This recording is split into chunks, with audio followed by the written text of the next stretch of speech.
inhlangano i-Westville Ratepayers Association yayalela umkhandlu weTheku ukuthi iyakuduba ukukhokhela intela yezinsiza zikamasipala ngoba yeneme ngokuhlinzwa kwezidingo zomphakathi eWestville. Yakhala nangungaqoqwa kwemfucuza yabisiyisa lo mkhandlu odolobha enkantolo ngokuphinda unyuse intela yezidingo zikamasipala ngoNtulikazi.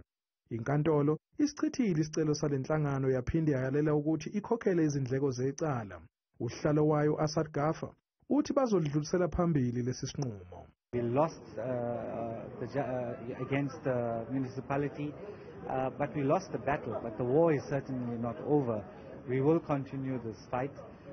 We will consult with our legal team in terms of whether we are going to appeal, and more than likely we will appeal the matter. Kanti umkhandlu weTheku uthi lesi sinqumo sisho ukuthi abaduba ukukhokhela intela yezinsiza zikamasipala kumele bakhokhe. Isicelo seWestville Ratepayers Association sichithiwe inkantolo futhi kuzomela ikhokhele nezindleko zecala. Lesinqumo sichaza ukuthi izakhamizi ezisele isinyathelo sokuduba ukukhokhela ama-rates kuzomela zikhokhele zonke izidingo ezifana namanzi nogesi. Kuzomela futhi zikhokhele inhlawulo, inzalo nezindleko zokuxhunyelwa kabusha izidingo ezinjengamanzi nogesi.